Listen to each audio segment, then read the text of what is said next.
আসসালামু আলাইকুম। Recipe by beauty চ্যানেলে আপনাদেরকে স্বাগত জানাই। আজ আপনাদের সঙ্গে শেয়ার করব একেবারে নতুন একটি রেসিপি। খেতে ভীষণ টেস্ট হয় এই রেসিপিটা। মিষ্টি কুমড়ো, মাছ, টমেটো আর ঢ্যাঁড়স দিয়ে। আপনারা তো মিষ্টি কুমড়ো বা ঢ্যাঁড়সের রেসিপি অনেক রকমই খেয়েছেন আলাদা আলাদা ভাবে। তো এইভাবে একবার রান্না করে খেয়ে দেখুন, স্বাদ কিন্তু মুখে লেগে থাকবে। একবার রান্না করে খেলে বুঝবেন কতটা সুন্দর হয় এই রেসিপিটা। অবশ্যই আপনারা স্কিপ না করে পুরো রেসিপিটা দেখে নেবেন। তো চলুন কথা না বাড়িয়ে রেসিপি শুরু করি। এখানে দেখুন রুই মাছ নিয়েছি আমি 3 পিস।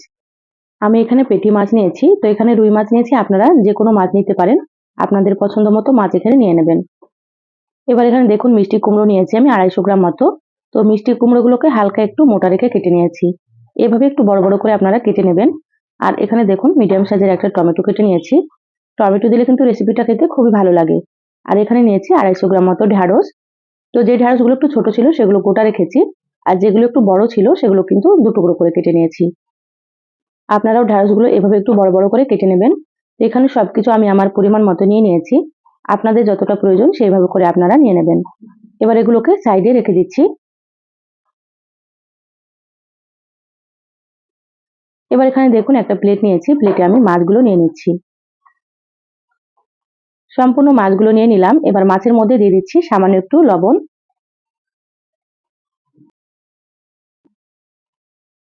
দিয়ে দিচ্ছি সামান্য পরিমাণে একটু হলুদ গুঁড়ো।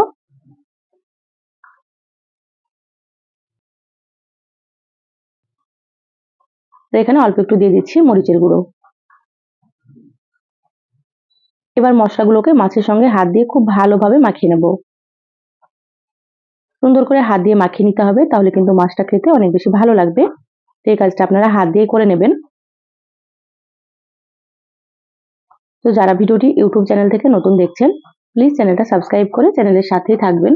আর যারা ফেসবুক পেজ থেকে ভিডিওটি দেখছেন, একটা লাইক দিয়ে পেজটা ফলো করে রাখবেন। তাতে করে আমি যখনই ভিডিও আপলোড করব, আপনারা সবার প্রথমে নোটিফিকেশন পেয়ে যাবেন। সময় সুযোগ বুঝে আপনারা ভিডিওটি দেখে নিতে পারবেন। দেখুন খুব ভালোভাবে মশলা মেখে নিয়েছি মাছে। এভাবে করে 10 মিনিট মতো রেখে দেব।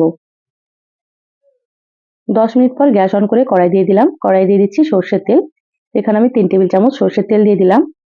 তো রান্নাটা আমি সর্ষের তেলে করব, আপনারা চাইলে কিন্তু সয়াবিন তেল দিয়েও করতে পারেন। প্রথমে তেল খুব ভালোভাবে গরম করে নিতে হবে। তেল খুব ভালো মতো গরম হয়ে গিয়েছে। এবার আমি এখানে মাছগুলো দিয়ে দিচ্ছি। তো এখানে আমি 3 পিস মাছ দিয়ে দিলাম। এবার মিডিয়াম আছে মাছগুলোকে একটু ভেজে নেব। দেখুন মাছগুলো এক পাশ ভাজা হয়েছে, এবার আমি উল্টে নিচ্ছি। তো এখানে আমি মাছগুলো একটু কড়া করে ভেজে নেব। আপনারা যেমন মাছ ভাজা খেতে পছন্দ করেন সেভাবে করে কিন্তু মাছগুলোকে ভেজে নেবেন। অনেকে হয়তো হালকা মাছ ভাজা খেতে পছন্দ করেন, আপনারা কিন্তু হালকা করেই ভেজে নিতে পারেন। তো এখানে আমি একটু কড়া করেই ভাজবো।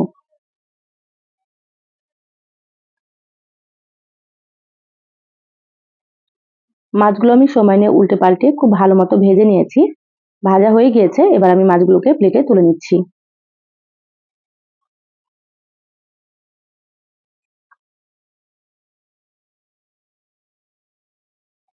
মাছগুলো তুলে প্লেটে রেখে দিলাম। এবার ওই তেলের মধ্যে দিয়ে দিচ্ছি কেটে রাখা মিষ্টি কুমড়ো।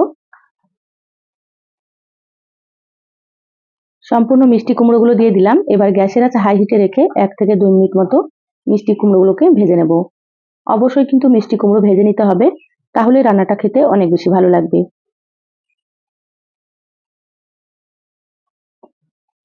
2 মিনিট মতো মিষ্টি কুমড়োগুলো আমি ভেজে নিয়েছি হাই হিটে। এবার আমি এখানে দিয়ে দিচ্ছি কেটে রাখা ঢ্যাঁড়স।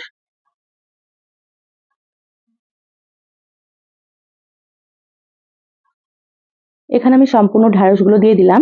এবার দিয়ে দিচ্ছি সামান্য একটু হলুদ গুঁড়ো। এবার এখানে দিয়ে দিচ্ছি হাফ চা চামচ মতো লবণ।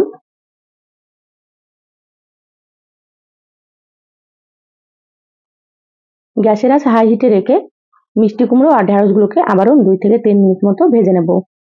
এইভাবে ঢ্যাঁড়সগুলো একটু ভেজে নিলে কিন্তু ঢ্যাঁড়সের আঠালো ভাবটাও চলে যাবে, আর ঢ্যাঁড়সগুলো খেতেও খুব ভালো লাগবে। তো আপনারা কিন্তু হাই হিটে এভাবে নেড়েচেড়ে ভেজে নেবেন। ঢ্যাঁড়সগুলো এমনভাবে ভাজতে হবে যাতে করে সুন্দর একটু ভাজা হয়, আর ঢ্যাঁড়সের কালারটা কিন্তু সবুজ থাকে। তা আপনারা একটু সেইভাবেই ভেজে নেবেন। আপনারা একঘেয়েমি রেসিপি ছেড়ে এভাবে একবার রান্না করে খেয়ে দেখুন, খেতে কিন্তু খুবই ভালো লাগে। আর এই নতুন রেসিপিটা যে খাবে সে কিন্তু খুব পছন্দ করবে।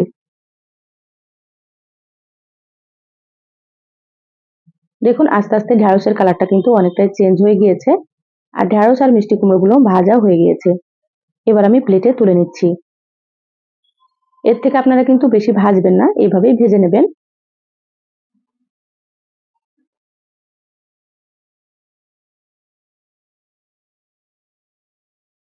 ঢেঁড়স আর মিষ্টি কুমড়োগুলো তুলে প্লেটে রেখে দিলাম। আবারও দিয়ে দিচ্ছি 1 চামচ মতো সর্ষের তেল, হাফ চামচ দিয়ে দিলাম কালো জিরা। কালো জিরা দিলে কিন্তু রেসিপিটা খেতে অনেক বেশি ভালো লাগে। এবার হালকা আছে একটু ভেজে নিচ্ছি। এবার আমি এখানে দিয়ে দিচ্ছি পেঁয়াজ কুচি। তো এখানে আমি ছোট সাইজের একটা পেঁয়াজ সরু সরু করে কুচি করে নিয়েছি। গ্যাসের আঁচ মিডিয়ামে রেখে পেঁয়াজগুলোকে লালচে করে ভেজে নেব।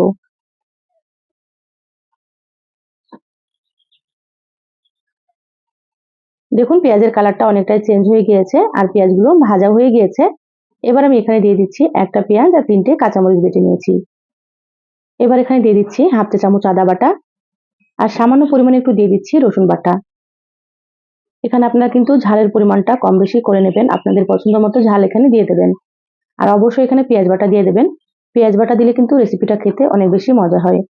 এবার নেড়েচেড়ে মশলাগুলোকে খুব ভালোভাবে একটু ভেজে নিচ্ছি, যাতে করে মশলার কাঁচা গন্ধটা চলে যায়। তো এইভাবে করে 4 থেকে 5 মিনিট মতো ভেজে নিতে হবে। 5 মিনিট মতো ভেজে নিয়েছি। এবার আমি এখানে দিয়ে দিচ্ছি স্বাদ মতো লবণ। লবণ যেহেতু প্রথমে দিয়েছি, লবণের পরিমাণ কিন্তু এখানে একটু কম দিতে হবে। এবার দিয়ে দিচ্ছি হাফ চা চামচ ধনিয়া গুঁড়ো, হাফ চা চামচ মতো দিয়ে দিচ্ছি জিরা গুঁড়ো,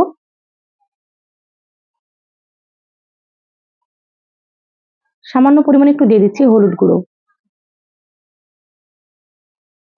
এবার দিয়ে দিচ্ছি হাফ চা চামচ মরিচের গুঁড়ো। আপনারা চাইলে শুধু এখানে গুঁড়ো মরিচ দিয়েও রান্না করতে পারেন, বা চাইলে আপনারা শুধু কাঁচা মরিচ দিয়েও রান্না করতে পারেন। দিয়ে দিলাম এখানে টমেটো কুচি। এবার মশলার সঙ্গে টমেটোগুলোকে খুব ভালোভাবে একটু নেড়েচেড়ে মিশিয়ে নিচ্ছি। আমি এখানে যতটা পরিমাণে রান্না করছি সেই পরিমাপে কিন্তু মশলাগুলো দিয়েছি। আপনারা যদি এর থেকে বেশি রান্না করেন তাহলে মশলার পরিমাণ আপনারা এখানে একটু বাড়িয়ে দেবেন। এবার আমি এখানে দিয়ে দিচ্ছি মশলার বাটি ধুয়ে একটু পানি। অবশ্যই আপনারা এখানে একটু পানি দিয়ে দেবেন। পানি দিয়ে মশলাটাকে একটু কষিয়ে নিতে হবে। যত ভালোভাবে মশলা কষানো হবে রেসিপিটা কিন্তু তত বেশি ভালো লাগবে খেতে। আপনারা অবশ্যই একটু সময় নিয়ে মশলা কষিয়ে নেবেন। এবার 5 মিনিটের জন্য ঢাকা দিয়ে দিলাম। মিডিয়াম আঁচে মশলাটাকে কষিয়ে নিচ্ছি। দেখুন 5 মিনিট হয়ে গিয়েছে, ঢাকা খুলে নিলাম। মশলা থেকে কিন্তু সুন্দর তেল ছেড়ে দিয়েছে। এইভাবে করেই মশলা কষাতে হবে। খুব ভালোভাবে মশলাটাকে আবারও একটু নেড়েচেড়ে নিচ্ছি।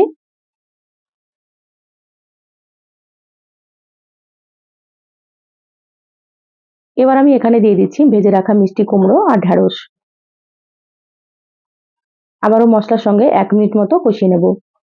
যেহেতু মিষ্টি কুমড়ো আর ঢেঁড়সগুলো ভাজা আছে, খুব বেশিক্ষণ কষানোর দরকার নেই। 1 মিনিট মতো মিডিয়াম আঁচে কষিয়ে নেবেন।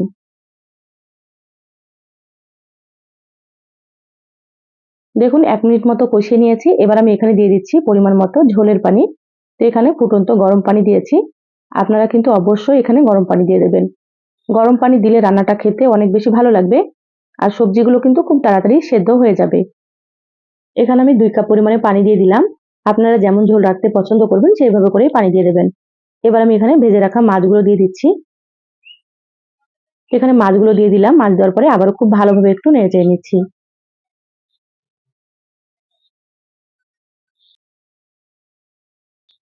এবার ঢাকা দিয়ে রান্না করে নেব 5 থেকে 6 মিনিট। যেহেতু সবজিগুলো আগে থেকে ভাজা আছে, সেদ্ধ হতে খুব একটা বেশি সময় লাগবে না। দেখুন 6 মিনিট মতো মিডিয়াম আঁচে রান্না করে নিয়েছি। ঢাকাটা খুলে নিলাম। কুমড়োগুলো সেদ্ধ হয়ে গিয়েছে আর এখানে ঢেঁড়সগুলো খুব সুন্দর সেদ্ধ হয়ে গিয়েছে। এবার আমি এখানে দিয়ে দিচ্ছি হাফ চা চামচ ভাজা জিরা গুঁড়ো। যে কোনো মাছ রান্নাতে কিন্তু ভাজা জিরার গুঁড়োটা দিলে ফ্লেভারটাও খুব সুন্দর আসে আর খেতেও খুব মজা হয়। তো অবশ্যই আপনারা কিন্তু একটু ভাজা জিরার গুঁড়া দিয়ে দেবেন। মশলাটাকে হালকা হাতে খুব ভালোভাবে একটু মিশিয়ে নিচ্ছি।